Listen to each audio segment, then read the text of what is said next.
a un petit chien noir et blanc et un pote nommé Obélix, il habite un village au nord de l'Armorix, il a été créé il y a 50 ans par Uderzo et Goscinny.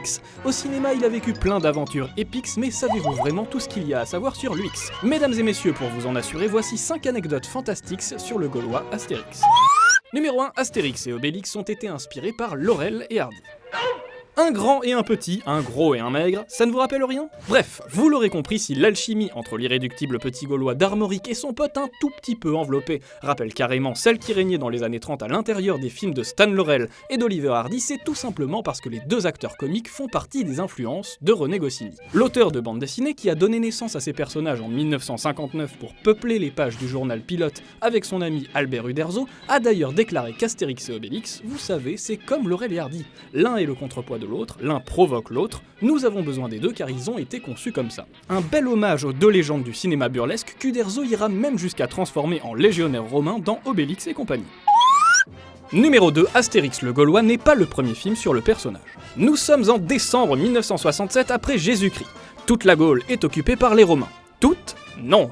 Un petit village d'irréductibles gaulois résiste encore et toujours à l'envahisseur, et leurs aventures cartonnent tellement en bande dessinée qu'elles reçoivent les honneurs d'une adaptation sur grand écran dans le long métrage Astérix le Gaulois, plus grand succès animé de l'année en France. Dis Obélix, tu viens manger le sanglier avec moi?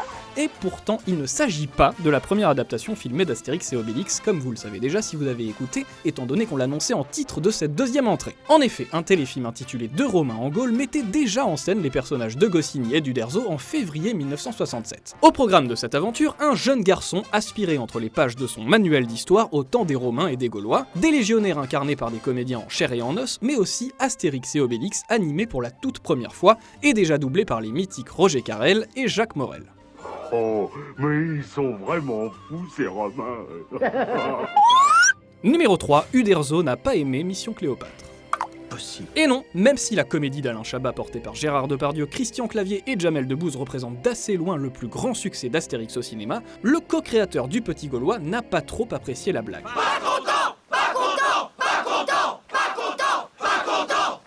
En représailles, il a tout simplement décidé d'annuler l'adaptation d'Astérix en Hispanie, le projet suivant qui devait être porté par la troupe du Splendide.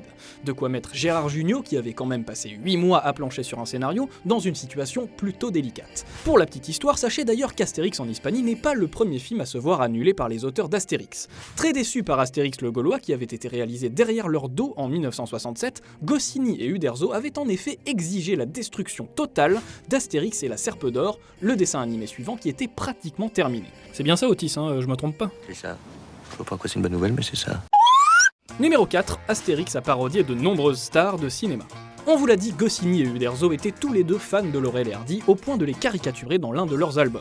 Mais Stan et Oliver ne sont pas les seuls acteurs à avoir croisé la route d'Astérix et Obélix. Entre les bulles des deux célèbres auteurs, Lino Ventura est donc devenu Caius Aérobus, Bernard Blier l'un des chefs de la police de César, Jean Gabin un procurateur de Judée, et le réalisateur Pierre Tchernia un légionnaire romain. Rémus s'est retrouvé transformé en César Labelle de Cadix, Sean Connery a été rebaptisé 006 et Kirk Douglas est devenu Spartacus. Quant à Joe Star, qui interprète la chanson Gazelle au générique d'Astérix Mission Cléopâtre, il a bien failli incarner un Égyptien pour Alain Chabat, un personnage qui se serait appelé, à votre avis, un truc en is.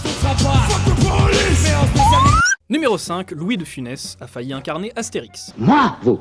Non, c'est... Oh! Même s'il a fallu attendre 1999 et la sortie d'Astérix et Obélix contre César pour que le petit Gaulois soit enfin incarné par Christian Clavier, puis par Clovis Cornillac et Édouard Baird, un autre acteur aurait pu incarner Astérix bien avant, et pas n'importe lequel, puisque le candidat en question n'était autre que Louis de Funès.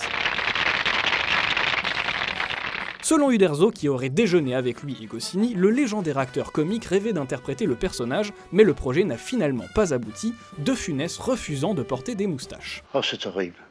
Oh, quelle horreur. Bref, qu'on soit fan de Louis, d'Astérix ou des deux à la fois, il y a de quoi s'en mordre les doigts, d'autant que la deuxième tête d'affiche du film devait être Lino Ventura dans le rôle d'Obélix. C'est vrai, et c'est même vachement intéressant.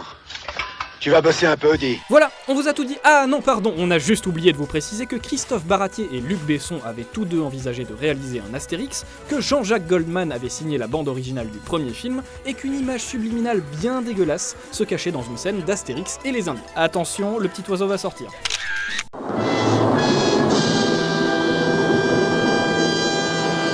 Quoi qu'il en soit, vous saurez désormais quoi dire quand le Vénérable du Sommet vous proposera son énigme. Savez-vous quel acteur a failli incarner Astérix au cinéma? Moi? Vous? Non, c'est... Oh!